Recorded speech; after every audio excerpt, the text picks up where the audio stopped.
What's up, guys? San7 here, and it's the free-to-play account. Alright. Well, I've got Druid, I've had him for a few days, and headed into that altar and just show you what I'm working with right now. And that's a level 70 Druid, 1 of 5 revive, which I do like that talent for boss fights. And Paladin, he's staying capped because those honor badges, well, gonna need them for Druid soon. And Thunder God, because, well, I'm not that far off. 246 shards, you can see right there. Oh, getting so close. Gotta get the God of Thunder.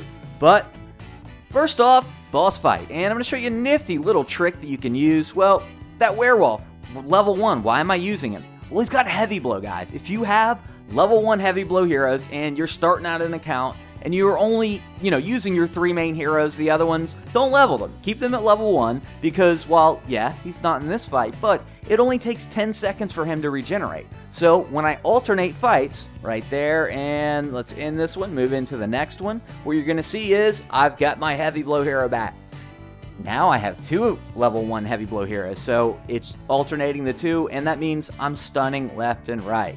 And that allows me to do a lot more damage than I would normally, and it's what's going to be able to put me into a higher place getting more honor badges. And the next thing I want to mention is, guys, the guild, Street Fighter, Red Dragon, he has decided to turn it into a main guild and lead it. He's the one that started with Niggy and Friends leading, and guys, highly suggest joining. You'll be hearing a lot more about it on this free-to-play series because it is the guild that Lucky 7's in. But that little tactic right there, that is what got me second place and 5,000 honor badges. Whee! Alright, base building 101. What do? How do you build it?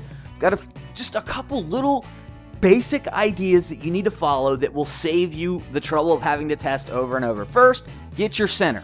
You can see my center is only going to be 4 towers because my town hall is level 13. Next, each space is 1 wall length, and you need at least 4 spaces between the tower and the edge of your walls.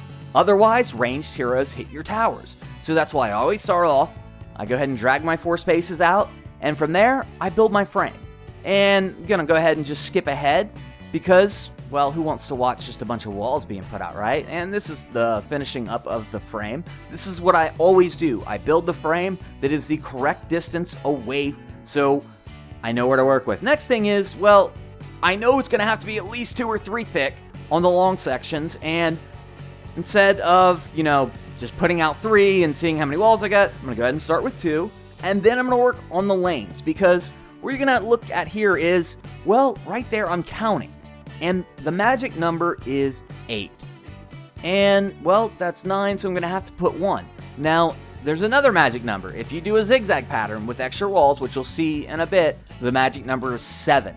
Because if I added a wall right down, you'll see right here, come on. When I add a wall right there, then it doesn't work because it's just a little zigzag. So I'm going to go ahead and make them all 7 long for that 1 thick section. And from there, well, go ahead and get my hero bases where they need to be. And that's where they're going to be the whole time. And the next thing you want to look at is the range. Hit that, and you can see that range right there on the edge of the screen. Well, that's outside of my box. He's going to jump that wall. That's bad. I don't want that. And I'm probably going to need 3 thick anyways to not have those 2 thick walls broken by the enemy. And here be monsters. So, I'm going to go ahead and put this in here and see how many I need. Getting low on walls, it's should be okay. There it is. You can see now, well, he's not going to hit it. So I've got the next thing. Buildings next to the entrance. Make sure, you can see right there, even a melee hero there, he's not going to be running out and picking up aggro after that troop camp goes down.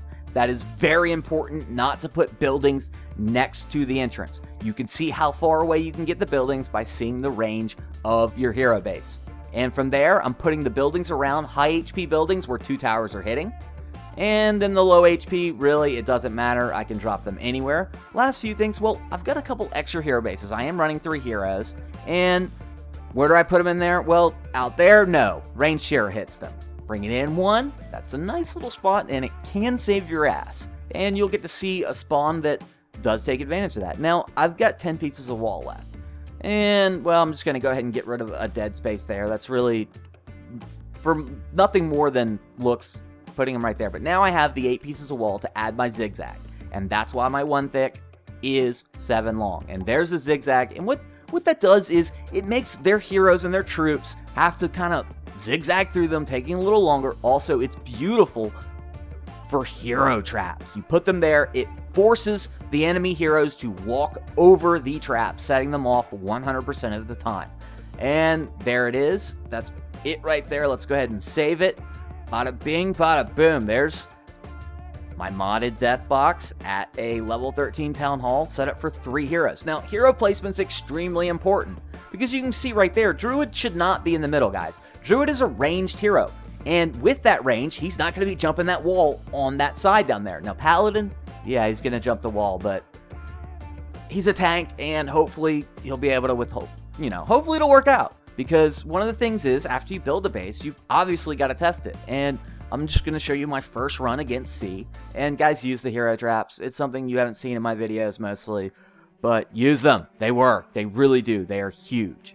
And from there, you can see 2 towers hitting on the heavy HP buildings. They're going to walk around and, well, they're done. The hero trap's going off. A Mortap proccing. Got a couple little guys out there, and, well, low HP for my troop camps. I'm not worried about getting anybody stuck there. Nothing with high HP is not within tower range. You can see Town Hall, 2 towers firing on their heroes. That's huge. By the time they get past the hero traps, it's already over. You can see hero traps going off. There are a few troops left, but when Daddy Emo procs, it's gone. And, well, now we got a spawn on the left, which they're going after that tower. They got to walk all the way through the zigzag to get to it. Okay, and on C4, well, I'm going to get the worst possible spawn I could get. This can give me vulnerability on C5, where they're gonna take that tower down. It's been hit 3 times already.